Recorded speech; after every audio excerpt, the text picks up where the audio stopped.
ઘરે છે ને દર બુધવારે મગ ભાત જ હોય છે ને માથે ઘૂઘરો. મમ્મા પપ્પા કેમ આજે છેલ્લે રહ્યા જમવામાં તમે? હાબુનું અનબોક્સિંગ કરવાનું છે. જો પાન છે જો વર્તાઈ જાય.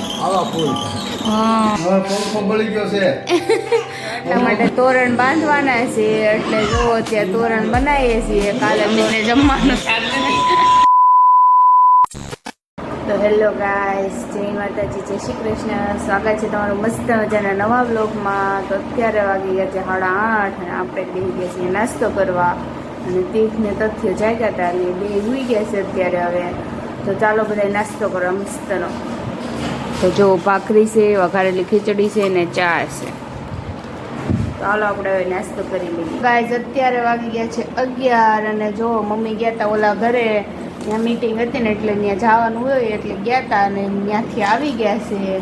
અને જો હું લાવ્યા કારેલા, રીંગણા. કારેલું તો જોવા આવડો આખું મોટું છે.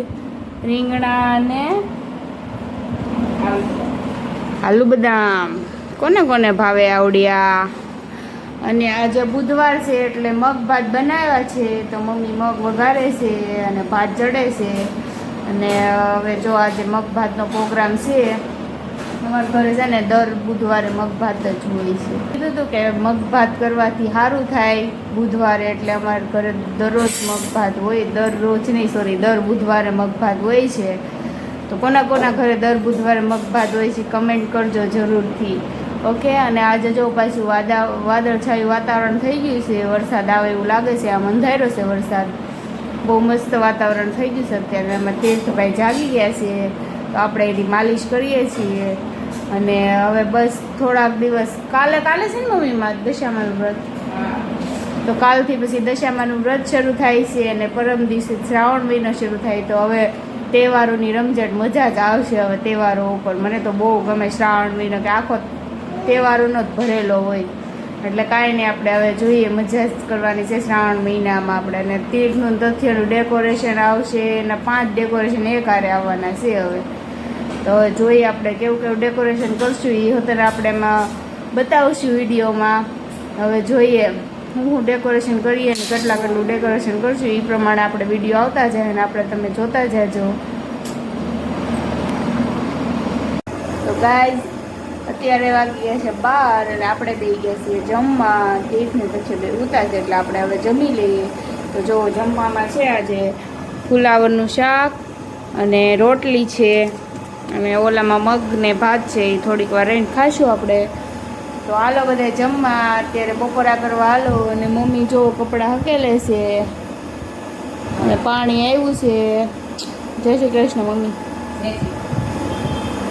તો અત્યારે પાણી આવ્યું છે તો પાણી ભરાય છે, મોટર ચાલુ છે અને પપ્પાની આવશે ત્યારે લોકો જમી લે ત્યારે આપણે વિડીયો શૂટ કરશું પાછા. તો સારું જમી લો હાલો.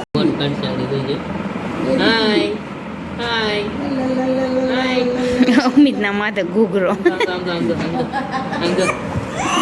તું રોવડાવતો જ હોય એને. હશે લ્યો હશે. ગાઈસ પપ્પા જો છેલ્લે રહ્યા છે જમવામાં. પપ્પા કેમ આજે છેલ્લે રહ્યા જમવામાં તમે? એ પપ્પા કેમ છેલ્લે?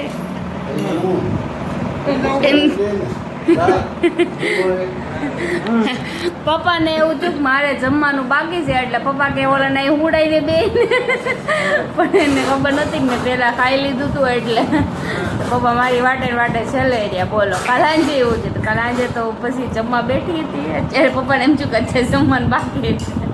કા પપ્પા હવે પૂછી લેજો મને જમવાનું બાકી છે. તો જો પપ્પા જમે છે, મમ્મી તીર્થને રમાડે છે, અલ્પોભાઈ તથ્યને રમાડે છે અને અહીંયા અમિતભાઈ શું કરે છે? શું કરીશું? મૂંગા. અને અહીંયા જો બધું વ્યસ્ત પડ્યું છે અમારે. અત્યારે વરસાદ આવ્યો છે નહીં. જો ભાઈ હાલે જ ચાલે. તો આપણે છે ને હવે હાબુનું અનબોક્સિંગ કરવાનું છે. કાલે નવો હાબુ લઈ આવ્યા નાવાનો. તો હાલો, કોને નાવાનું છે? કોને નાઈને ગવાની છે? તીર્થને કે દક્ષાને કોને નાવું છે? Hello hello hello hello hello hello તીર્થભાઈને નાઈને કોને. તો જો ગાઈઝ પાછા લઈ આવ્યા છે કીડામારીથી ખરજવું સારું થઈ જાય છે એવું કહે છે. પપ્પાને સારું થઈ ગયું ખરજવું. તો ગાઈઝ જો કીડામારી લઈ આવ્યા છે દાદા ને પાકા કાકા, એનાથી ખરજવું મારા પપ્પાને સારું થઈ ગયું છે. એટલે પાછું આ વખતે પાછી લઈ આવ્યા છે. પાછો રસ બનાવવાનો છે. જ્યારે કોઈને ખરજવું હોય એ કીડામારી લઈ આવજો અને એનો રસ કાઢી અને ડેઈલી રાતે કે સવારે જ્યારે ટાઈમ મળે ત્યારે ચોપડજો. એનાથી ખરજવું 101% સારું થઈ જાય છે. સમજાઈ ગયું? જો લઈ આવ્યા છે ભાંગરો છે.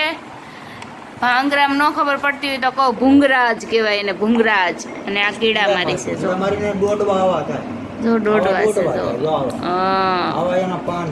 જો આવા પાન છે જો વર્તાઈ જાય તો વેલા એનો વેલો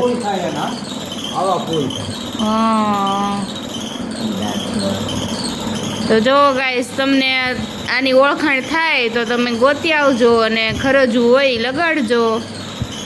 આ બહુ કામમાં આવે. હવે કુદરતી ઔષધિ હોય ને વધારે લાગુ પડે, બરોબર છે?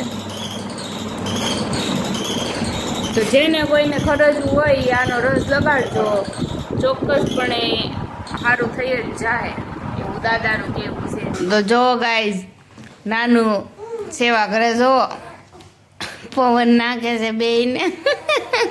પંખો બળી ગયો છે.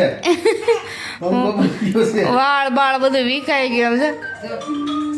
પંખો બળી ગયો છે એટલે પવન નાખી છે સંગુ મંગુ ને. આ ભૂખડી ખાય છે.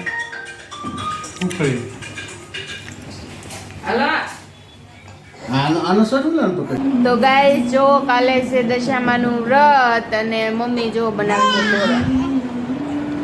જો એવા મસ્તના પાંદડા છે, આશોપાલવના ને આંબાના પાંદડા છે મસ્તના. મમ્મી બનાવે છે તોરણ. ને અહીંયા જો દાદા પાસે તક્ષ રમે છે, પપ્પા પવન નાખે છે અને તીર્થાઈ રમે છે. જુઓ એ મસ્તના પાંદડા છે. અને કાલે છે દશામાનું વ્રત તો એટલા માટે તોરણ બાંધવાના છે. એટલે જુઓ ત્યાં તોરણ બનાવીએ છીએ. કાલે તોરણ બાંધવાના છે. કાદથ્યભાઈ તો હેલો ગાઈઝ, અત્યારે વાગ્યા છે 8:30 ને આપણે બે ગયા છીએ જમવા. તો હાલો બધા જમવા. અને આજે છે હું નથી કરું રીંગણાનું શાક, રોટલા અને અમિતને જમવાનું દાદા. તો સારું ગાઈઝ આપણે જમી લઈએ. તો હાલો બધા જમવા. તો એ ગાઈઝ અત્યારે વાગ્યા છે 9:30 અને આપણે ખાઈ પીને થઈ ગયા છીએ નવરા. અને આજે વ્લોગને અહીંયા જ કરીએ છીએ. ફરી કાલે મળશું. નવો દિવસ, નવી સવાર, નવી શરૂઆત. જય માતાજી, જય શ્રી કૃષ્ણ. ત્યાં સુધી લાઈક, શેર અને સબસ્ક્રાઈબ કરતા જાજો. Bye bye.